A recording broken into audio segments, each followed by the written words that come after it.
and welcome back to my channel. I am Jen and I am attempting to thru-hike the Appalachian Trail this year. So this is going to be the first of 3 gear videos. Today I'm going to talk about the big 4. So sleeping bag, tent, pack, sleeping pad. My next 2 videos will be clothing and then one all the other stuff. So cooking, hydration, toiletries, electronics, etc.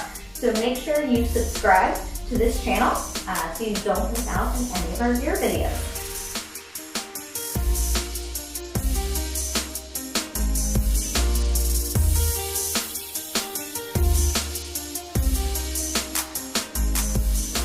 Alright, let's get down and dirty with the big 4. So a lot of people when they talk about gear tell you how great it is, this piece that they got and how much they love it, but they don't really tell you what were the factors that went into selecting all the gear. So I want to share with you 3 things that were really important to me as I selected the gear.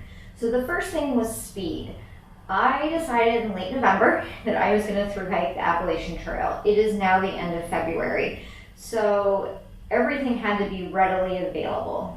So no custom quilts, no custom backpacks, anything like that. It had to be in stock and ready to go, so I had time to test it out before I left for the hike. Number 2 is my size. So I mentioned in other videos I'm 4 feet 10 inches tall, and weight is really important to me. I just can't carry as much as a guy who's 5'10", and that just is what it is. My goal was to be under 12 pounds, and I didn't get there, but I think I did pretty good, so I'm excited to share with you the gear that I bought. And the third thing that I was concerned about is I'm a novice backpacker, and there are all these just amazing people out there in this kind of ultralight community where they're willing to share their knowledge, but I just didn't feel like I had enough backpacking experience to try out a hammock or a tarp or a bivvy or something like that. So I really wanted to keep all my choices pretty traditional and not kind of veer too far from what I'm used to on the short backpacking and car camping trips that I had been on. So how did I do on my overall weight goal? I came in at 13.3 pounds, and it's definitely heavier than I wanted to be, but my summer weight's only 12 and a half, and I feel like for my first thru-hike attempt, that's pretty respectable. I spent overall between $1,600 and $1,700. My approach to money is just because you can afford it does not mean you should buy it. I'm pretty frugal and cost conscious just in life, and that definitely applied to my choices in gear. Okay, so first off, starting with my pack. This is my Osprey Kite 46. It's a pack I already owned, and it came in at 3 pounds, 3 ounces, I believe. So I am definitely over where I want it to be in terms of weight on a pack. And so I had to make some sacrifices in some other kind of places, but this was the best choice for me. And I really detailed out the struggle that I had finding a pack that fit properly and was comfortable as a smaller woman. So I will link to that video in the notes, and so check that out if you have a short torso or just really kind of struggling to find a pack that fits. If you are outside the kind of traditional bubble of where most people are in size, the struggle is real. So I already own this, so no money spent there. And rounding out my pack is my pack liner.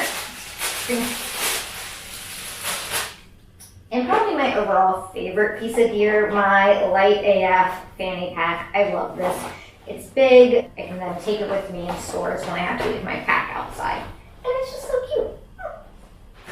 So for my tent, I had originally bought this Nemo Hornet 2-person tent for the Tahoe Rim Trail, which is what we had planned on doing as a couple this summer until I decided that I was going to hike the AT. So we actually haven't used it. And since I didn't spend any money on a pack, I was willing to maybe consider some alternative tent options. I got this for $300 Labor Day sale. So I kind of planned about $300 for a backpack, $300 for a tent, and I really needed to cut some weight. So this was about 37 ounces all in with all the pieces and parts and everything. And I ended up going with a trekking pole tent. I did not think I had the skills to set it up. That's why I had originally kind of veered away from something like that and went with a freestanding tent. But I've been practicing. It's not like stellar yet, but I feel fairly confident going out that I can make it work and learn quickly as I go. The tent I ended up choosing is the Z-Packs Duplex. It's an expensive tent, I'm not gonna lie, but it has been way easier to set up than I anticipated. I've definitely been practicing and feeling more confident. And with stakes, it weighs in at 23 ounces. Now I did get a polycro liner ground sheet. I don't know if I need that, so I would be really grateful if you have a Z-Packs tent. Let me know if you use a ground sheet underneath it, or if that's something I can maybe cut from my pack and save an ounce or two. Now, completing the tent, you need stakes. So these are just Z-Packs stakes. I did go with a beefier stakes. And then I obviously need trekking poles, and this is something that I've had. These are REI Summit Junior. It says they're winter poles. They're having some issues with the baskets because these are like 10, 15 years old. I've had them forever. But they're kids poles, so they actually fit comfortably. Even women's poles are just way too long, and they're super light just because they're shorter, and I don't want to haul around a bunch of extra length I don't need. And my husband put on new tips and baskets for me, which made the pole officially long enough for the Z-Packs tent. That was one of the concerns I had when I was originally looking at trekking pole tents, is that my trekking poles do not go up far enough for a couple of the tents I have looked at. So it all worked out, and I'm really, really happy with this choice. Next up, sleeping bags. And I am a cold sleeper, and I'm a terrible sleeper. Even at home in the comfort of my own bed, I do not sleep well. And having a good sleeping bag that I was comfortable in was super important to me. So let's check it out. This is the Z-Packs 20 degree classic sleeping bag. It is size short and slim, which means with the dry bag that it comes with, it is rocking in at a mere 17 ounces. And it is long enough for me that even in the short size, I can fully get my entire body, including my head and my sleeping pillow, all inside there and really focus on staying warm, which is really, really important to me. But like I said, I am a cold sleeper. And so I do have an old Alps mountaineering sleeping bag liner. I've had this, I don't know, maybe 5 or 6 years. I'm not going to take it to start my hike. So my husband is coming down with me, and I'm treating, he's doing a section hike, and so I'm really treating the start of my thru hike as a section hike. So we will be driving down together with a friend, and then we're going to be parking our vehicle, and then taking a shuttle to Amicalola. And from there, we're going to basically hike back to the car. So I'm going to have a few items waiting for me, kind of testing some gear and seeing what works. So if I find that I'm sleeping kind of cold at night, I will add this sleeping bag liner for the first part of the thru hike. I really don't want to take it. It's 9 ounces, but at the end of the day, being warm and sleeping comfortably is extremely important to my success overall. So sometimes you just have to make a sacrifice, I guess. So let's talk sleeping pads. My husband got this Sea to Summit Comfort Light recently, and it's weighing in at just under 2 pounds, but he needed a little bit beefier ground pad because he has the Enlightened Equipment Convert quilt, and it is comfortable, this pad. I got super jealous. I had bought this Nemo Switchback, which I think is really comfortable, but I don't like messing with having to blow stuff up and all of that. I like that it's like stow and go, put it on the outside of your pack, no problems.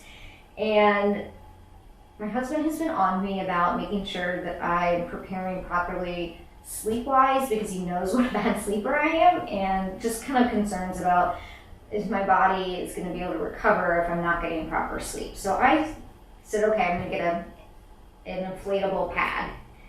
So I originally was like, okay, well, if I'm getting inflatable, it has to be as light as possible because I cannot afford a 2-pound pad no matter how comfortable it is. And I found this Neo Air Uber Light women's mattress. So it weighed in at 8.8 ounces for the full length, and It was comfortable. I heard people say that they thought it was crinkly. I did not find that. The problem I had with it is I thought I was gonna have a heart attack trying to blow it up. It took me 45 minutes to get it completely inflated, and that's just not a reasonable option for me. So someone had bought us these Big Agnes AXL Air pillows. They're like 1.4 ounces for Christmas. I really, really liked this pillow. It's super light. The material is really soft, so when you're like sticky and sweaty, I don't feel like you're gonna be like sticking to it like you would one of the more kind of plasticky types of pads or pillows. All right, so I found this matching sleeping pad, the AXL Air, and this one is 20 by 66, so it's a rectangular shape, which I do like a little bit better than the mummy shape, but it's super light. So this, with its pump sack that you do have to buy separately, unfortunately, came in just around 13 ounces, and I think it was the best decision I could have made. It is super comfortable, and with the pump sack, it's easy to blow up, but don't worry, I'm not carrying a pump sack for no reason. It doubles as the dry bag for my clothes. So overall, I think I'm gonna be really, really pleased with this setup, and I'm hopefully you're gonna stay warm. So I hope you enjoyed this video.